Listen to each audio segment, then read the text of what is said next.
பெரிய களங்கத்தை மேதகு ஆளுநர் அவர்கள் நிறைவேற்றியிருக்கிறார். அவர் வந்த காலங்களிலே தொடர்ந்து பிரச்சனை செய்வார்.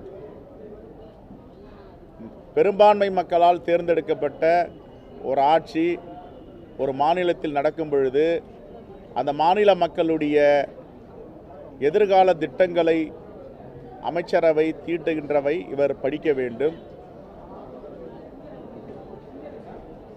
அமைச்சரவை கொடுக்குகின்ற வாக்குறுதிகள் அனைத்தையும் தன்னுடைய திட்டங்களாக தொகுத்து ஆளுநரிடம் கொடுக்கப்படும். ஆளுநர் அதை வாசிப்பார்.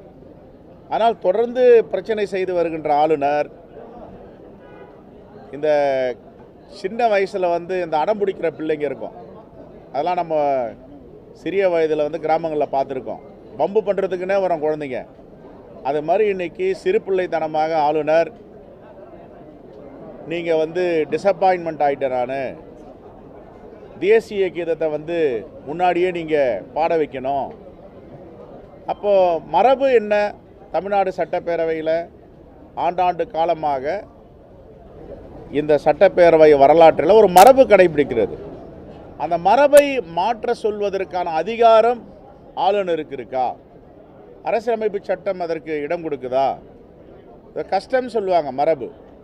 ஆனால் இவர் என்ன சொல்கிறாரு? தொடர்ந்து 2 முறை மாண்புமிகு பேரவை தலைவர் அவர்கள் இதெல்லாம் மரபு இல்லைங்க, தமிழ்த்தாய் வாழ்த்து பாடியிருக்காங்க, ஆளுநர் உரையை படிங்க, பிறகு நாட்டுப்பண் வாசிக்கப்படும் சொல்கிறாங்க, பாடப்படுன்றாங்க. ஆனால் கேட்க மாட்டேன்றாரு. பிடிவாதம் பண்ணி எப்பவுமே சட்டப்பேரவையில் எப்படின்னா, ஒருத்தர் பேசுகிறாங்கன்னா பேரவை தலைவர் மைக் எடுத்தாருன்னா ஆட்டோமேட்டிக்காக மைக் கட் ஆகும். ஆனால் இந்த முறை அது கூட இல்லை. அவருடைய மைக்கெல்லாம் யாரும் அணைக்கலை. அமைச்சரோட மைக்கெலாம் கூட ஆனில் தான் இருக்குது. ஆனால் என்ன பண்ணுறாரு? அப்பட்டமான ஒரு பொய் சொல்லுகிறார். உண்மைக்கு புறம்பான செய்தியை பதிவு பண்ணுகிறார். இதை வரலாற்று சிறப்புமிக்க மாமன்றத்தில் மைக்கெல்லாம் அணைச்சிட்டாங்க, மைக் ஆஃப் பண்ணிட்டாங்கன்ற பொய் நாக்கூச்சம் இல்லாமல் பேசுகிறார். இதை வன்மையாக காங்கிரஸ் பேரியக்கம் கண்டிக்கிறது. இப்படிப்பட்ட ஒரு அநாகரிகமான ஆளுநரை தமிழ்நாடு சட்டப்பேரவை இதுவரை கண்டதில்லை என்பதை அவர் பதிவு செய்திருக்கிறார். அவர் தன்னை மாற்றிக்கொள்ள வேண்டும். இப்படி அவர் நடப்பதால் தமிழ்நாடு மக்கள் எப்படிப்பட்ட ஆளுநரை பாஜக அரசு தமிழ்நாட்டுக்கு அனுப்பியிருக்கிறார்கள் என்பதை தமிழ்நாட்டு மக்கள் தெளிவாக புரிந்து வைத்திருக்கிறார்கள். அது இன்னும் ஒரு சில மாதங்களில் நடைபெறுகின்ற சட்டப்பேரவை தேர்தலில் பாஜகவுடைய உண்மை முகமும் அரசியலமைப்பு சட்டத்திற்கு எதிராக இவர்கள் தீட்டுகின்ற திட்டமும் அதற்கு நாட்டு மக்கள் பதிலளிப்பார்கள்.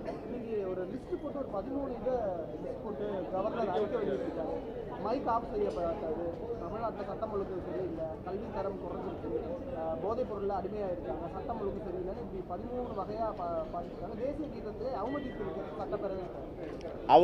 அவர் பிறந்து வளர்ந்த பீகார் மாநிலத்தில் சட்டம் ஒழுங்கு எப்படி இருக்குது? இப்போ போட்டு கொடுத்துருக்காருல பட்டியல். அவருடைய மாநிலம் பீகாரில் சட்டம் ஒழுங்கு எப்படி இருக்குது? பீகாரில் கல்வி அறிவு எத்தனை சதவிகிதம் எட்டியிருக்கிறார்கள்?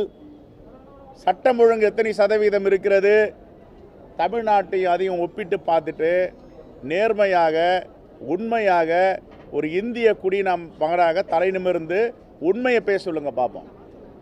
அவர் பிறந்த ஊரில் இருக்கிற சட்டம் ஒழுங்கும், அவர் குடியேறி இருக்கின்ற தமிழ்நாட்டில் இருக்கின்ற சட்டம் ஒழுங்கும், அவர் மாநிலமான பீகாரில் உள்ள கல்வி திறனும் தமிழ்நாட்டுடைய கல்வி திறனும் எல்லாத்தையும் ஒப்பிட்டு பார்த்துட்டு உண்மையை பேசினார்னா அவர் ஒரு நல்ல ஆளுநர், படித்தவர் என்று சொல்லலாம்.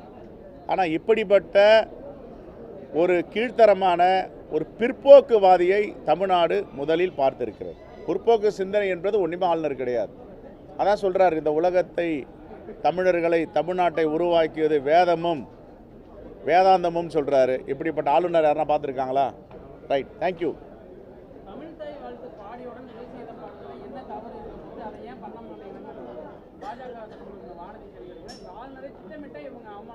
இப்போ இல்லை, வானதி சீனிவாசனும் ஆளுநருடைய கலாச்சாரத்தில் கலந்துட்டாங்க.